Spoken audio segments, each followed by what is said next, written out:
আসসালামু আলাইকুম প্রিয় বন্ধুরা, আশা করি সবাই ভালো আছেন। আজকে আসলাম মালদ্বীপে। মালদ্বীপ অন্যতম একটি সুন্দর রাষ্ট্র। আজকে মালদ্বীপে আসলাম ঘুরতে। তো আমরা দেখতে পাচ্ছি যে মালদ্বীপের সি বিচ, এখানে মালের শহর অর্থাৎ মালের সিটি।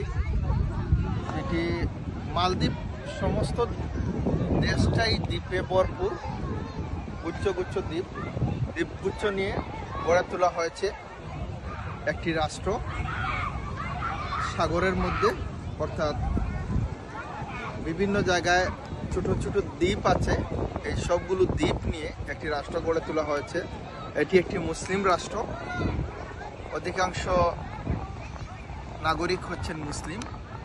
তো মালদ্বীপে আমি অনেক আগে 2008 সালে এসেছিলাম, আর এই 2024 সালে এসে মালদ্বীপের অনেক পরিবর্তন।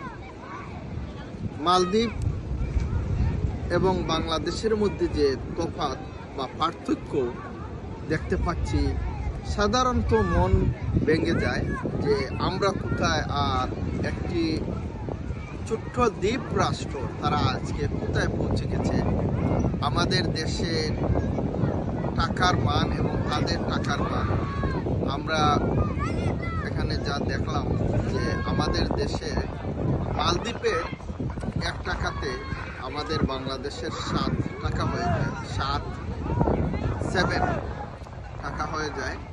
সব মিলিয়ে তারা অনেক উন্নয়ন করেছে, অনেক উন্নত হয়েছে। তাদের স্কুল, কলেজ, বিশ্ববিদ্যালয়গুলো অনেক উন্নয়ন হয়েছে, তাদের শিক্ষার মান এবং শিক্ষা ব্যবস্থার অনেক ডেভেলপ হয়েছে। তাদের রাস্তাঘাট, ব্রিজ, কালভার্ট, এমনকি তাদের এই যে পর্যটন এরিয়াগুলো তারা এমনভাবে গড়ে তুলেছে যাতে করে বিশ্ব থেকে মানুষ তাদের এই পর্যটন এরিয়াগুলো দেখতে আসে, এবং তাদের যে ট্যুরিজম যে মিনিস্ট্রিটা বা তাদের যে ট্যুরিজম সিস্টেমটা তারা ওয়ার্ল্ড ওয়াইড করে ফেলেছে, যাতে এই যে ইউরোপ, আমেরিকাতে এখন বরফ পড়ছে, কিন্তু মালদ্বীপে 26 থেকে 27-28 ডিগ্রি, প্রায় গরমই বলা যায় বা গরমই।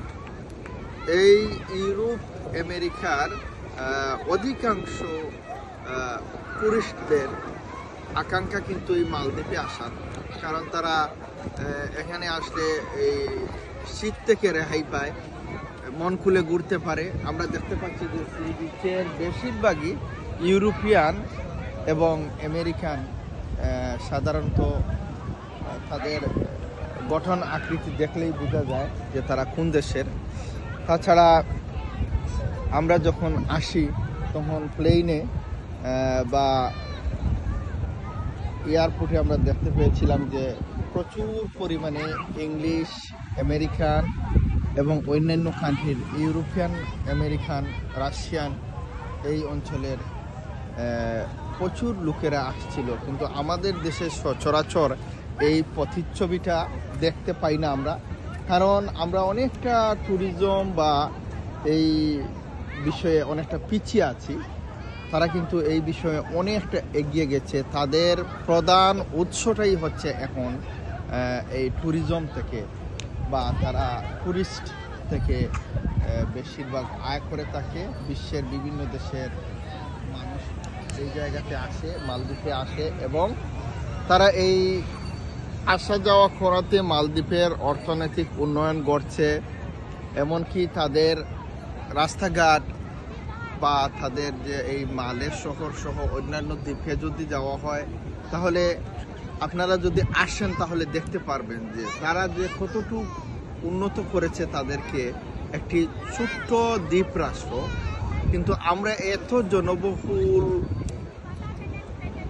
এত জনগণের, এত জনগোষ্ঠীর একটি রাষ্ট্র, আমরা যদি এই 2টি হাত, যদি আমাদের 20 কোটি লোক হয় তাহলে 40 কোটি হাত, আমরা যদি এই 40 কোটি হাতকে যদি কাজে লাগাতে পারি, ইনশাল্লাহ আমাদের দেশও একদিন স্বপ্নের চূড়ায় উঠে যাবে। কিন্তু আমাদের দেশের তো অনেক রাজনৈতিক এবং দুর্নীতি, অনেক কারণে আমরা কিন্তু পিছিয়ে আছি। খুবই দুঃখ লাগে, খারাপ লাগে যে যখন বিদেশে যাই, বিভিন্ন দেশে যাই, তাদের পরিবেশ পরিস্থিতি, তাদের রাস্তাঘাট, ব্রিজ, কালভার্ট, শিক্ষা সিস্টেম, তাদের ট্যুরিজম বা সর্বোপরি যে ওই রাষ্ট্রের অবকাঠামো দেখলে, আর আমাদের সমসাময়িক যে রাষ্ট্রগুলো স্বাধীন হয়েছে বা যারা আমাদের সমসাময়িক বা আমাদের পরে স্বাধীন হয়েছে অথবা আমাদের পরে গড়ে উঠেছে, এই রাষ্ট্রগুলো আমাদের থেকে অনেক এগিয়ে গেছে। আমাদের বুদ্ধি আছে, বিবেক আছে, সবই আছে, কিন্তু আমাদের শুধুমাত্র আমাদের যে লোকগুলোকে, জনগণকে, আমাদের পিপলকে আমরা যাতে সঠিকভাবে মনে হয় কাজে লাগাতে পারছি না। আমরা এদিক দিয়ে অনেকটা পিছিয়ে আছি। উন্নয়নের ছোঁয়া যদিও আমরা সাইনবোর্ডে, টেলিভিশনে, ফেসবুকে বরিয়ে দেই, কিন্তু প্রকৃত উন্নয়ন কিন্তু আমরা বা প্রকৃত উন্নয়ন সোপান ধাপে আমরা সঠিকভাবে এখনো এগিয়ে যেতে পারছি না। আরও অনেক কিছু বলার আছে, অনেক কিছু বলেছিও। যাই হোক, আমরা প্রত্যাশা করি আমাদের দেশও একদিন ভালো পর্যায়ে চলে যাবে। আমরাও একদিন স্বপ্নের চূড়ান্ত সীমায় যাব। আমাদের ভবিষ্যৎ প্রজন্ম সুখে শান্তিতে বাস করবে, এই কামনা। ধন্যবাদ সবাইকে অনেক সময় দেওয়ার জন্য।